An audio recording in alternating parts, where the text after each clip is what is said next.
Do you think Gen AI will eliminate solutions architect jobs? There's a hype curve Yes. in marketing around it doing everything.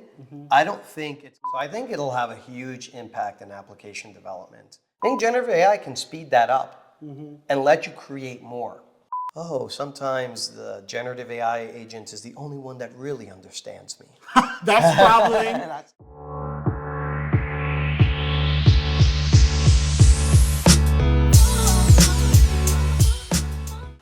Roland, this is the third time you are in my channel, and my viewers are always asking me to bring you back. So very glad to get you back on the channel, and thank you for taking your time to talk to my viewers and imparting your wisdom. Thank you for having me, Raj. It's my pleasure. You're a rock star.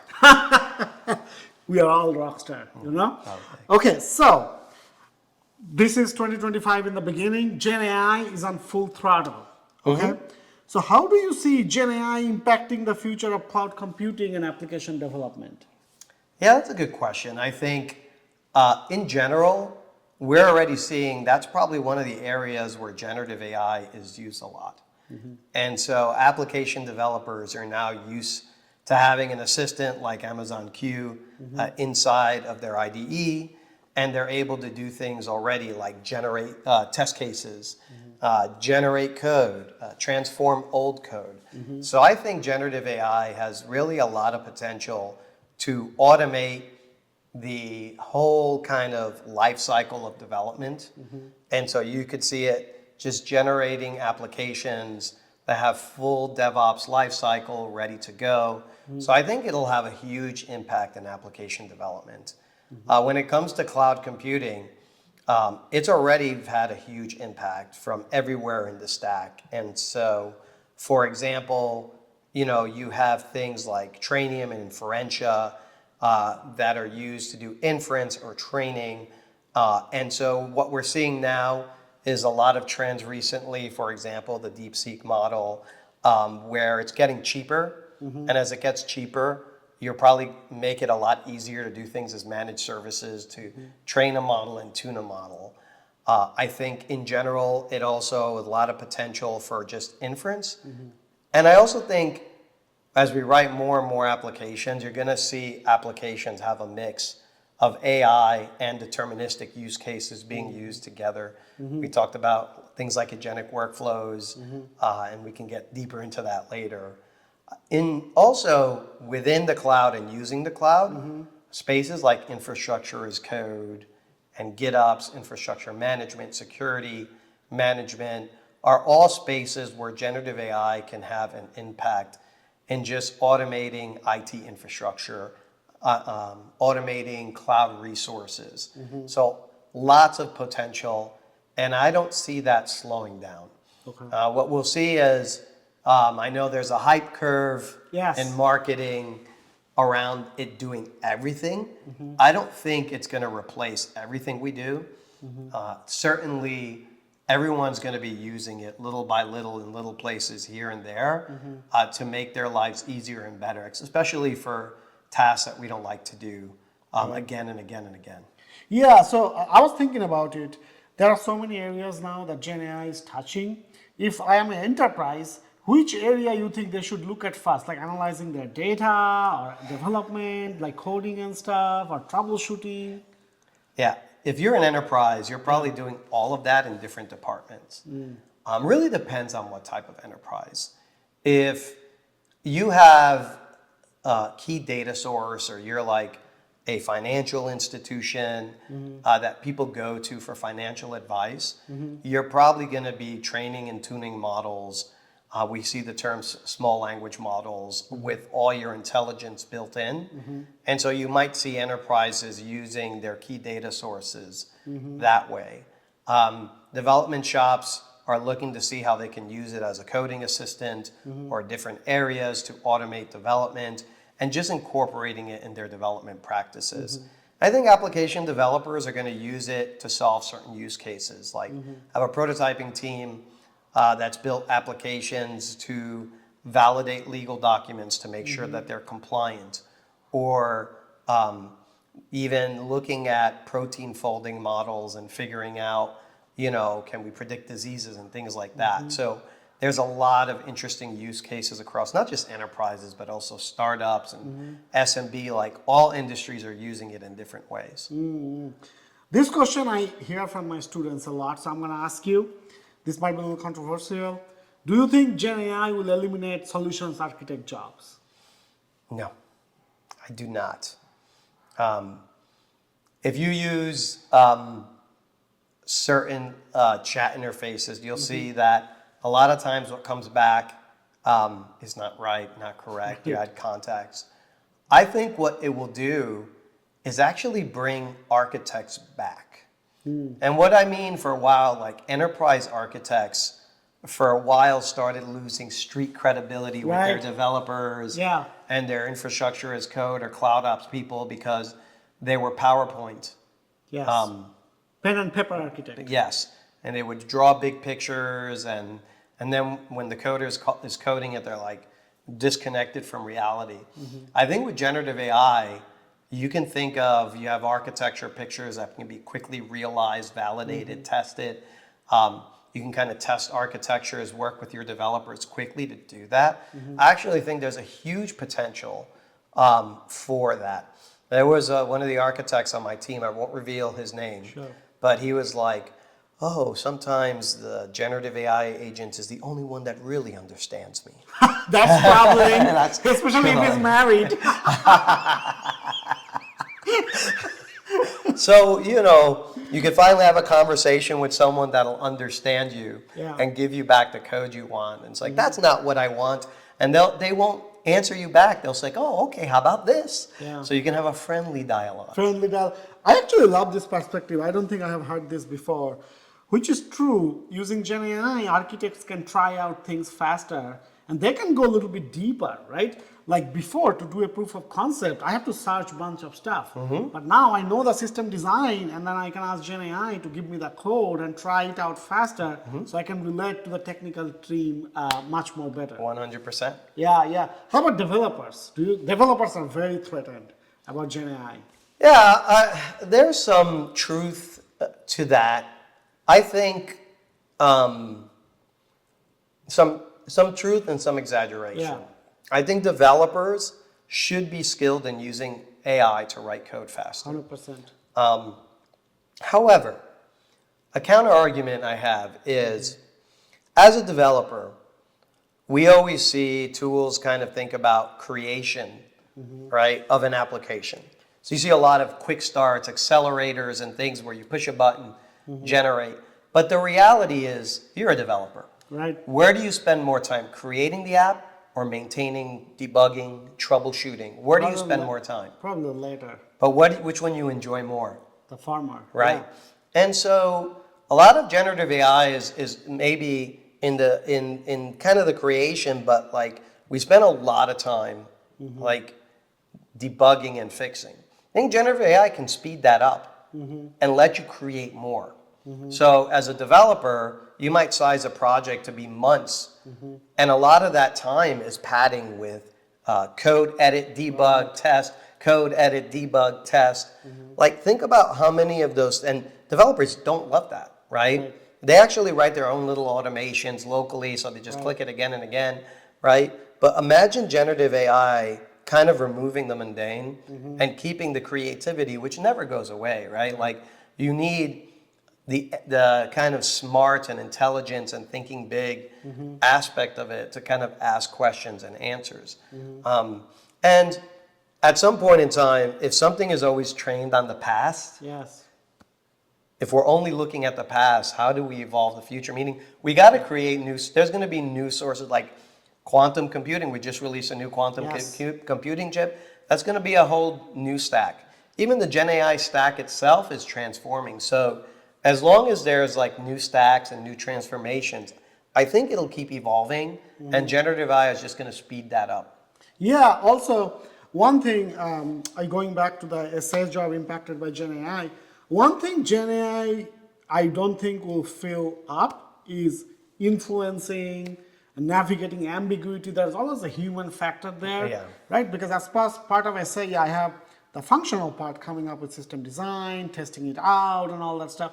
The other part is I have to sit with the executives and get the scope from the ambiguity, right? And then also like after I come up with the design, I have to influence different folks that, okay, this is the right design because every design has trade-offs. Nothing is absolute best or worst. So I think Gen AI is not there yet to do that part. Yeah. Yeah. So we are talking about Gen AI, but however, when you go for an interview or in your day-to-day job, the non-Gen AI part is also quite important. So what are some of those areas that you think that aspiring architects and cloud professionals should focus at? Yeah, so I'm going to say in this new world, there is no non-Gen AI part. Sure. Meaning, maybe there's a focus on Gen AI, but every area is going to use Gen AI. So I think need to think about that as well. There's still a lot of workloads that need to be modernized. Yep. There's a lot of applications sitting on mainframes and in on-prem data centers that people have a desire to move to the cloud. So I think that there's still a lot of opportunities to help customers modernize.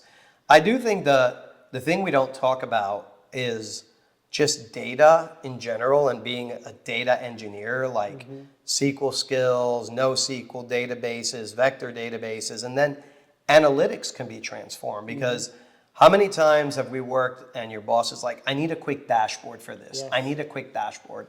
That might go away, right? So like an analytics can use Gen AI to be like, okay, all this ad hoc querying, I'm gonna let Gen AI do it. And then the prompts that get used again and again, I'll create a dashboard. And so, but I've seen interesting debates within my colleagues around, does the data have gravity? So will people be re-looking at their data lakes, creating data mesh architectures or a data fabric, moving their data, or will they move the models to the data? And I think Gen AI kind of flipped some of that because, last year GPUs were at a scarcity, right? Right. And so wherever I could go and train and do inference in a model, like having the compute power to do it all of a sudden became the new gravity. And so people were willing to move data close to the models. Right. Now we'll see the models kind of as newer models are cheaper to train or cheaper to do inference. Does that go back to, hey, smaller language models can move closer to the data and I don't have to do all these data projects? So I think a lot of big enterprises might be holding off on figuring out that gravity. I do think the other thing with generative AI, and I'll get to the non-generative AI, but all the ML ops. Yes. I talked to a customer that created and tuned the model. They validated the model with all the testing and guardrails. New version of a model comes out. The answers are different. The answers are no longer passing. And so they're like, oh, wait, I have to retrain or retune this model all over again because things have changed. And I think there's still a lot to catch up on. As more and more people use it, it might just slow down because people will start building dependencies on versions of models, and it's going to be really hard to move off a version today. And so that's slowing down adoption with enterprises as well. And a lot of security issues with people not trusting like models running in the cloud and SaaS and giving your data. And like we're getting data models from other countries and things like that. But I think there's still a lot of work to be done in data, modernizing existing apps. I know you love containers. I still think even though a lot of customers use Kubernetes, Kubernetes in many ways has a lot of catching up to do with stateful applications and things like that. Right. Yeah, no, that's a great point. So going back to influencing the executives and strategic conversations, so we are very technology-oriented people, right? But a lot of us struggle to explain technical concepts strategically to executives, and for that reason we lose credibility at times. And I have done that in my past. What are some of your tips, Roland, for the architects or the developers to explain or talk things strategically? Yeah, so sometimes I've told you this, Yeah. less is more, Yes, you have told me right? many times. So talk about the value and the output of what you're getting. I will say with generative AI, because of things like ChatGPT being readily available, it's actually made, it was like the same influence as like the iPhone, right? Before people had Blackberries, you were pretty advanced. So if you had that phone, but now, you know, my mother and my dad, who are like old people, can use the phone and take pictures, be on the internet, be on social. So I do think that actually executives probably understand this technology a little bit more, maybe because of what we talked about earlier. Like they see the potential of like automating a lot of projects that used to take a long time.